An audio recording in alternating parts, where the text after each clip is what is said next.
The son of Chadian President Idriss Deby has taken over power after he was killed during heavy fighting between FACT rebels and Chad military as the rebels advanced to about 220 kilometers away from its capital N'Djamena. The 37-year-old son of late Chad's president, Mahamat Idriss Deby, has been put in charge of the Transitional Military Council for a period of 18 months. Recent images show a convoy of vehicles driving at high speed to rush the wounded President Idriss Deby Itno at the hospital in N'Djamena, where he finally succumbed to his injuries obtained during a brutal confrontation with the FACT rebels. Earlier yesterday, rebels released a statement saying, President Deby was reportedly wounded in combat. The Chadian army fled in panic in N'Djamena. On the morning of Monday, the 19th of April 2021, new and extremely violent clashes took place between the men of FACT and the regime's army. Present in one of the columns that he personally leads, President Deby was reportedly injured and rushed to N'Djamena by his son Mahamat Deby and his nephew Bagheera, Director of Customs. This information was confirmed by 3 highly placed sources in the regime's security apparatus. The same sources confirm that the injury is not serious, but it has created a psychosis doubled by the decapitation of a large part of the top brass of the DGSSI in the fighting of the 18th of April. In Mao, the town is being deserted by the military, and dozens of war wounded are lying in hospital. After the fighting in Kanem, the army announces that it has killed more than 300 elements of FACT rebels. This information has not been independently confirmed. According to the Chadian military, a military delegation led by the Chief of General Staff of the Armed Forces, General Abakar Abdelkarim Daoud, visited Ziggy, on the borders of the Kanem and Borku provinces, on Sunday, the 18th of April 2021. This was following clashes between the Chadian army and elements of the Front for Change and Cohesion in Chad FACT in this area.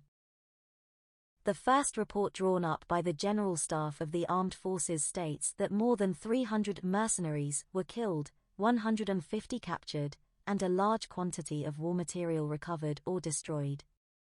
The loyalist forces deplore the death of 5 soldiers and the wounded. The situation is completely under control, the military authorities said. Several completely charred military vehicles bear witness to the intensity of the fighting. Weapons and ammunition were seized. Wounded are being rescued.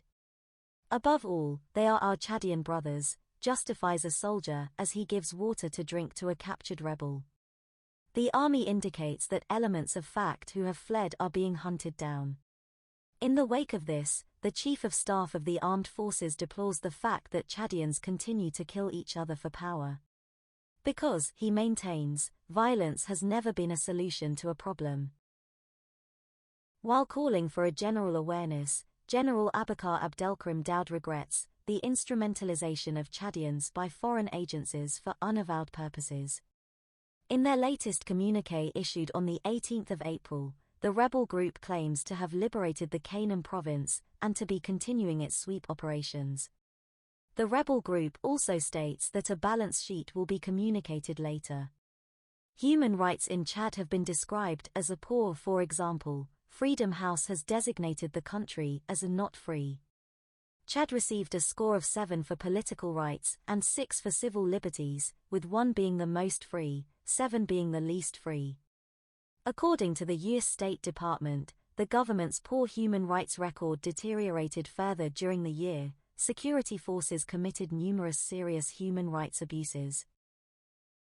Among the abuses listed were extrajudicial killings, beatings, torture, and rape by security forces, limits on freedom of speech and the press and freedom of assembly, arbitrary arrest and detention, and widespread corruption. Security forces commit these and other abuses with near total impunity.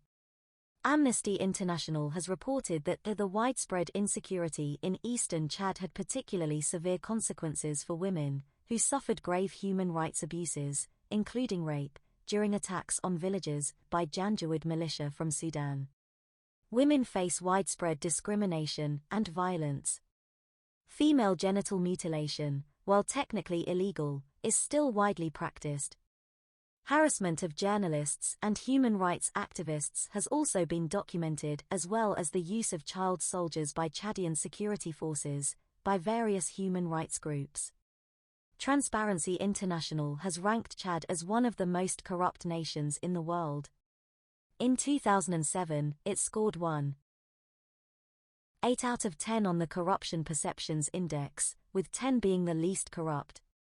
Only Tonga, Uzbekistan, Haiti, Iraq, Myanmar, and Somalia scored lower.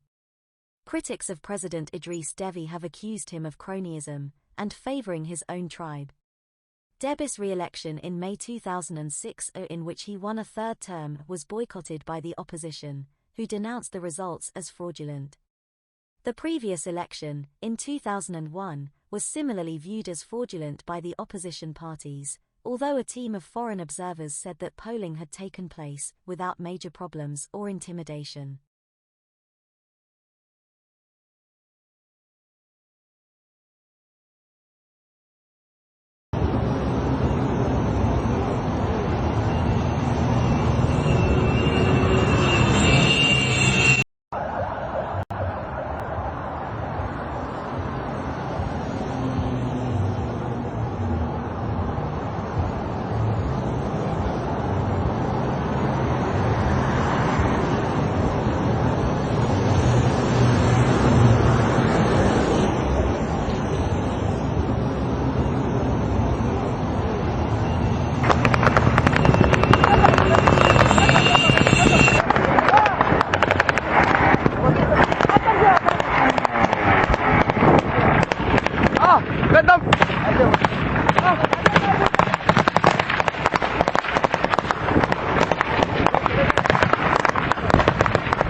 أزمع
بأي طريقة ننتصر إن شاء الله. هو أزيد طويل مجي كبز أفانيتا دي ما تعرف نجي الناس يوم من الأيام ده إن شاء الله هذا قاعدين وأنا تفرح ده إن شاء الله دول كمدير ما يقدر ما تستعجل الظلم ده المسلمين بلدنا إن شاء الله بخير وعافية والسلام. مجي الكبز نجي لكم ده الظلم ده من بلدنا. السلام عليكم.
Mas ini tuh Arabnya ada di dalam ya.